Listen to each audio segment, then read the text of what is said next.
Hey everyone, welcome to this week's episode of Spiritual Connections by Joelle.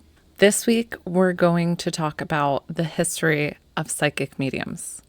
Now, history is not my strongest point, but I do love history and I feel like we can learn so much and grow.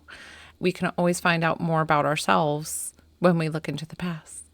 So let's deep dive into the history of psychic mediums. The earliest of mediumship can be traced back to ancient shamanic practices where the shamans, our medicine men or women, acted as intermediaries between the physical world and the spirit world.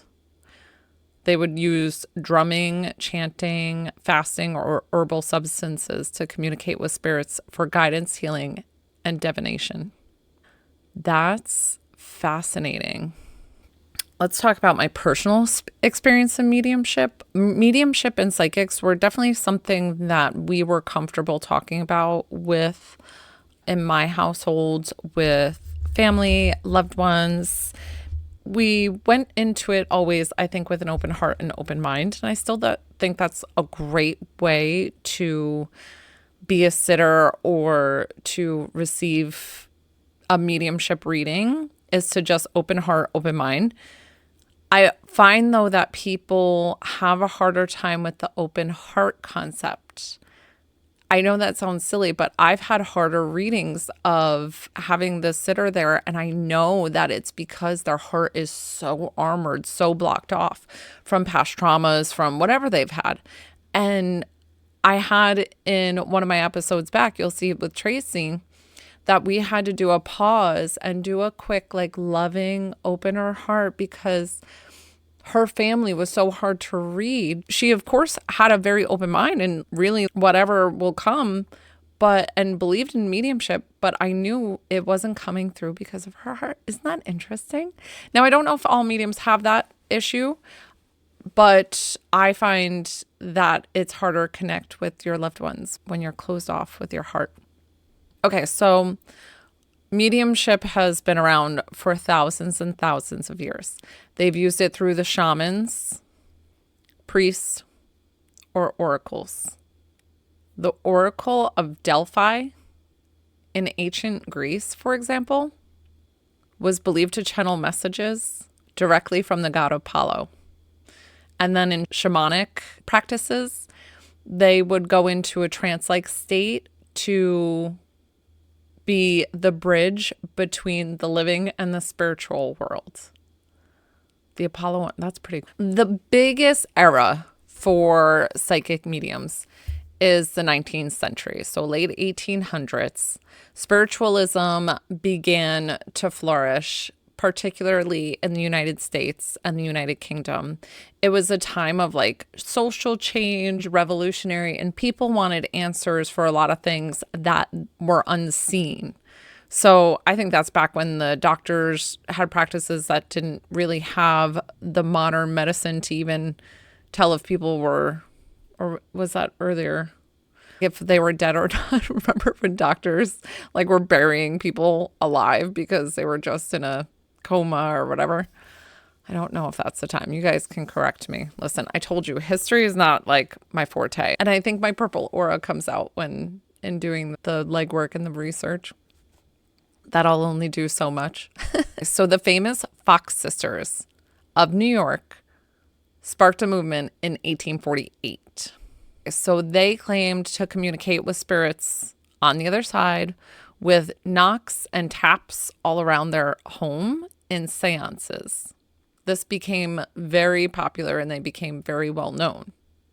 Definitely the 19th century was the biggest recognition and biggest popularity that mediumship definitely grew. I think that's also where anything with that much popularity is going to bring the greedy people who want to do, who, are going to scam it. They're going to be the fraudulent ones because they're going to ride that money train. So that's where I feel like mediumship has gotten its bad rap, in the fact of there are these actual true mediums and psychics, And then it became this whole production. And maybe it was receptive at that time, that huge seance and all the lights and everything's flickering and all this, and we're communicating with the dead. Woo! And it's so not like that today. It's more, I try to make it as laid back, relaxed as possible. I want my sitters to be comfortable. I want my listeners to be comfortable, everybody to enjoy having a visit from their loved one, because that's exactly what it is. So this is where all those scammers, fraudulent, they came out and they started, oh, your loved one is here, pay me $20 or whatever it was. And there's still those today, sadly. I am such an honest person. It's not easy what we do. I always try to validate by getting personal information first of the person I'm connecting with and the relationship that they have with the sitter, what they might have liked here in life, what they wore, things like that.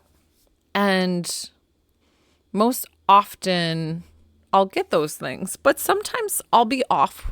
Like, very rarely do I do names anymore because names have just not been coming very naturally to me. I will get a big image of a letter and I'll use that sometimes. And I tread very lightly when it comes to giving a name with a reading.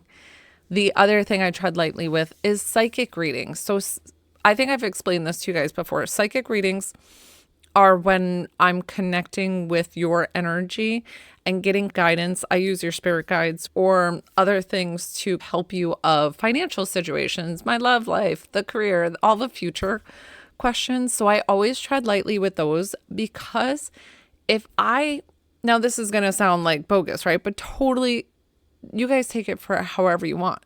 But I always tread lightly with giving way too much information because if it's super descriptive, I feel like you as a sitter, you're going to take that and say it's a love life. And I go verbatim what your significant other is supposed to look like and supposed to act and what they do and what their hobbies are and what their interests are and all the things.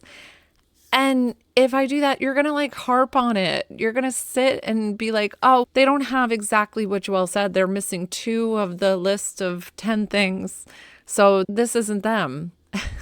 And I don't want to do that. I want you to still go out and live your life, enjoy life.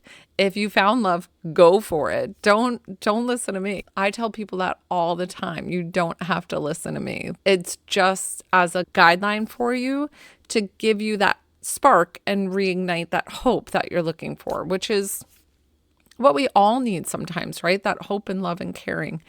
And that's your guides, your loved ones are always willing to do that and help out with guidance. With mediumship is just communication with spirit. So it's just directly whatever from them.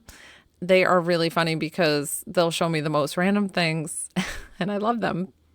But that is true that they just show me the most random things. How mediumship looks today now, like differently. It's definitely a lot more mainstream. I think it's regaining popularity. It still has the scammers out there, the people who are just trying to make a buck off of somebody's grief, which is super, super sad, right?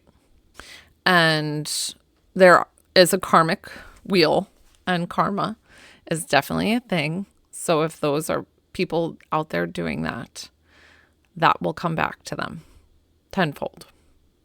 I think there's different ways to do it. Some people still will sit in seance. Some mediums will still sit in trance. Some will just channel. And those are all different things. So a trance is when you almost fully leave your body and let something else come in to guide you and talk through your mouth. Seance is very similar. Like your body is like this vessel for something else to come in.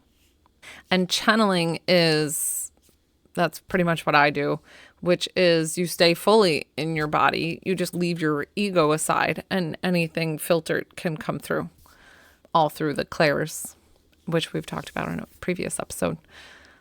So I hope that you guys still all find what you're looking for when you are looking for a psychic medium, or if you've visited one before.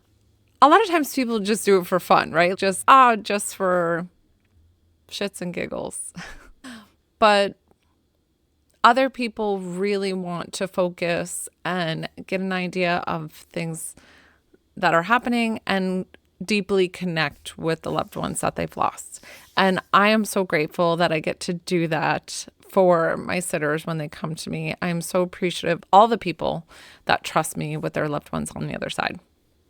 All right, so that's wrapping up this episode with the history of mediumship. I hope you learned something. Thank you so much for joining me today, and I want to send you love and light.